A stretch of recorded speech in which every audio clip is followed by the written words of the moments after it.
Kitchener-Conestoga. Next question. Question is to the Associate Minister of Transportation.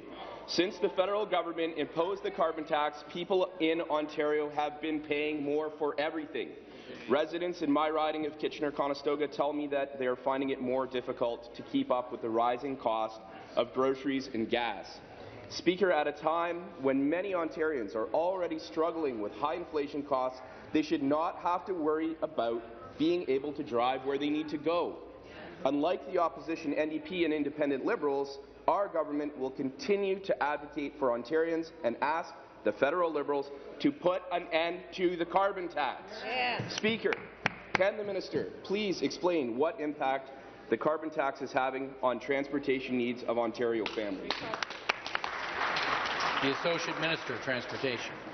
Thank you, Speaker, and thank you to the member from Kitchener-Conestoga for that question and for his advocacy against carbon tax. Mr. Speaker, the member is right. The federal carbon tax is making life more expensive for people of Ontario, and especially forcing parents to unnecessary costs when they're driving to work, when they're driving their children to school, even for extracurricular activities, Mr. Speaker. And that is why I'm proud, under the leadership of Premier Ford, our government continues to oppose this harmful carbon tax, Mr. Speaker. Unfortunately, the Liberals and NDP are so out of touch that they are happy to support carbon tax that only hurts individuals and families throughout Ontario, Mr. Speaker.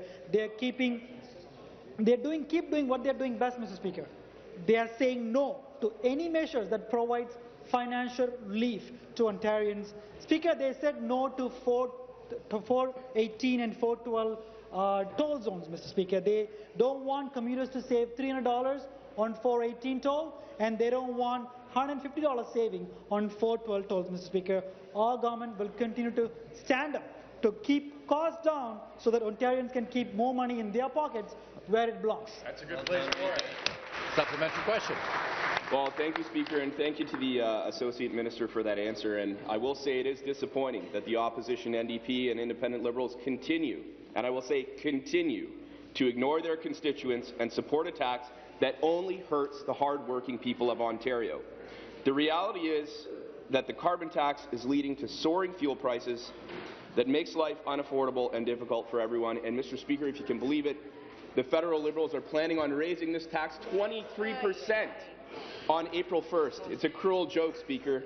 We know that cancelling this unnecessary cost will deliver more affordability for Ontario drivers and put more money back into their pockets. And that's why our government will continue to call on the federal Liberals to get rid of the carbon tax. Speaker, can the Associate Minister please explain how our government is making life more affordable for Ontarians while we continue to fight this awful tax? The Associate Minister of Transportation.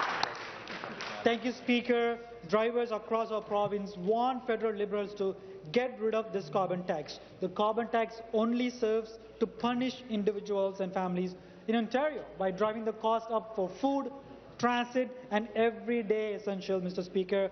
Our government continues to fight these adverse effects of the carbon tax by finding more ways to provide financial relief for the people of Ontario, Mr. Speaker. That is why, under the leadership of Premier Ford, we eliminated license plate renewal fees, Mr. Speaker. As a result of this initiative, over $2.2 billion went back directly to the pockets of people, of 7 million hardworking people in Ontario, Mr. Speaker. Speaker, whether it's removing fees or eliminating tolls or eliminating double fare with one fare program, we will continue to fight to make life more affordable for the people of Ontario.